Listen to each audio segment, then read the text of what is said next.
Hi guys, this is Stork04 here bringing you another Stork's review. Today I will be doing Diablo 3. It is one of my favorite games, if not my favorite. It's a game you can just play over and over and over again, especially through the years. Diablo 1, Diablo 2 were basically you'd get items, you'd level up, you can put points into skills, you can get stronger. But with Diablo 1 and 2, you basically, once you get max level, and you're able to kill something, you could just safely say you can kill something, and then the repetitiveness just comes down to killing things over and over again. But with Diablo 3, they added a new system, kind of made it a little bit different. It's what you would call a loot game or a ARPG. So there's many games like it, but this one has just been around for so long, and it's just near and dear to my heart since I've been playing it since middle school. And with Diablo 3, they added a new mechanic where you would basically get stronger and stronger. Even when you hit max level, you have paragon levels. So when you're max level, your paragon level can be 558 million. Obviously, no one's gotten that high because they haven't gotten that much experience yet, but you just incrementally get stronger, but the monsters also incrementally get stronger. They actually have greater rifts, which is the end game now. In the other games, there really wasn't an end game feature other than Uber Diablo, but once you beat that, it's just nowhere else to go. But with this, they have the greater rifts.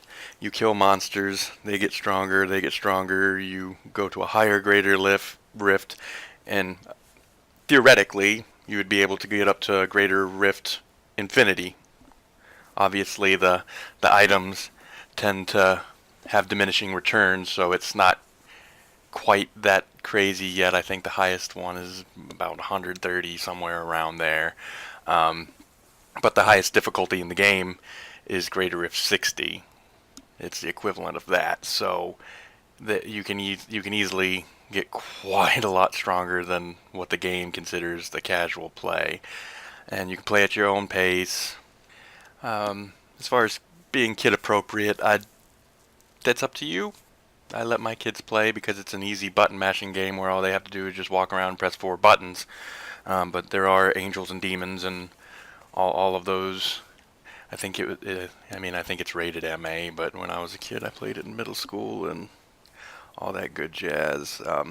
There's not that much cursing and not that much nudity. There's animated violence.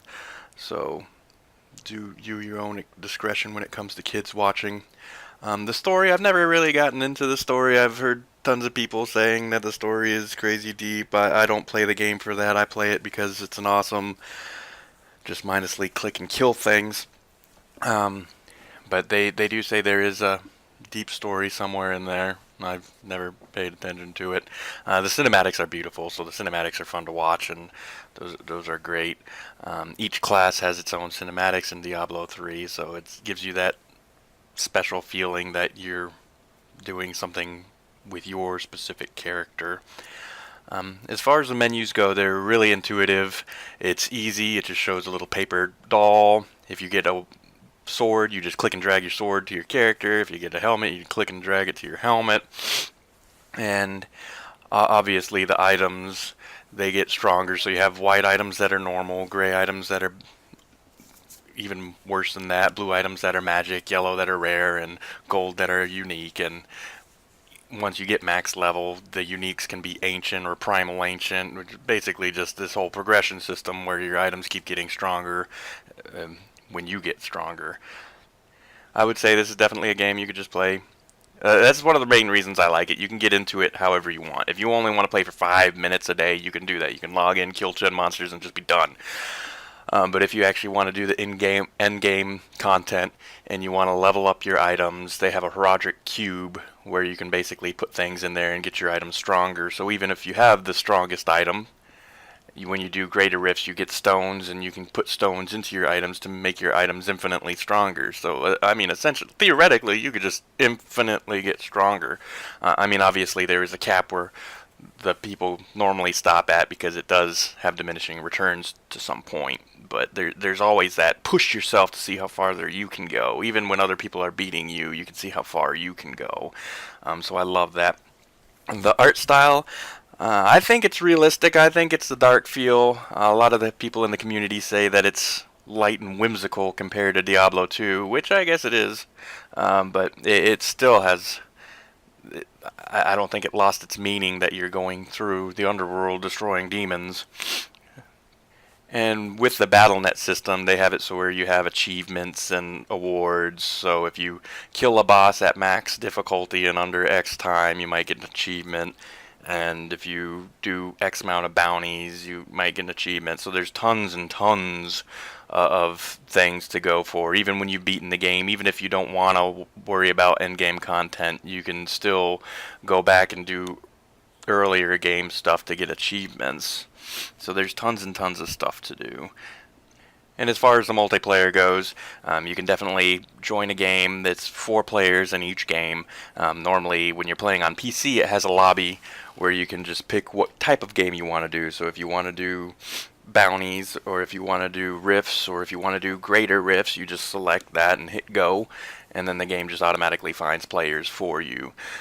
They also added a new mechanic. If you've played the game before but not recently, they did add a new mechanic so where you have to be a certain Paragon level in order to queue up for certain difficulty levels, which makes it better because when a whole group's trying to do one of the harder levels, you don't have a level 1 person saying, I want free items. They just can't. They can't join that until they get a certain Paragon level. And as far as co-op goes for the console versions, Xbox, PlayStation, and now the Switch, you literally just sit on the couch. They have the lobbies, so if you don't have other people with you, you can still join the lobbies. But what I think makes the console fun is that you can have 4 people sitting on the couch. You can all join and all play on the same screen and all yell at who's getting what loot and help each other kill the monsters. It's fun. It's like Gauntlet Legends almost, but with a Diablo feel. The thing I don't like about the console, though, is that it's not split screen or anything. I mean, it's good because if they did split screen, it'd probably be annoying. But when you have 4 people and each person wants to go in every single direction, the screen just won't do it. So it's kind of like in Gauntlet Legends. You have to say, okay, everybody, there's a goblin. Everybody ignore everything and chase after the goblin. If one person's not okay with it, you're going to miss the goblin because it just ran off the screen. But other than that one aspect, when you're playing with physical people on your couch, the consoles did a really good job at moving and porting the PC over. They do have expansions and characters. You can get the base game and then the Reapers of Souls expansion, and then they have the Necromancer downloaded content that you can get. So there are multiple possibilities. You don't have to spend all the money. I think now it's gotten so cheap that you could probably get everything for a set base price, so that's always good. They have 7 different classes to choose from now since the Necromancer was added, and there's lots of different skills. It's not as customizable as Diablo 2. A lot of it is cookie cutters. Each class has 4 different set items, and the game purely revolves around the set items. Otherwise, that would have been amazingly fun, but normally when you see a class, you can guarantee they're going to be one of 4 different builds, which is kind of sad, but it's still fun, and you get items and upgrade them, so even if you have the same set as someone else, obviously you can go farther than someone else if you've spent more time to upgrade it. And they do have seasons in the game where every season they pretty much get rid of everybody's characters and make them non-seasonal, and then it's basically a race to see who can get the highest in 3 months or 2 months, however long that season is. And everyone's competing and leveling up at the same time, so it's a fresh new restart. They're about to be on season 16, so it is a game, even when you have beaten it, you just start completely over and try to race to the top. So I could see this being a game 20 years from now where people are still playing the seasons just to see if they can be the first one up to the leaderboards. So that's always a fun feature to add in the game. And then they have normal mode and hardcore mode. If you die in hardcore mode, your character is actually deleted. So as far as playing for 15 minutes at a time and save points and how easily you could just walk away from your computer. They do have exit points. You can teleport to town if you had to go immediately. So it is a fairly easy game to walk away from without losing progress. And as far as the season goes, when the season ends, your character goes to non-season. So let's say your non-season character was originally level 20. If you played season and got them to level 20, when the game ends, they put all that experience together, and you might end up having a non-seasonal of 35, even though you didn't touch your seasonal since he was level 20.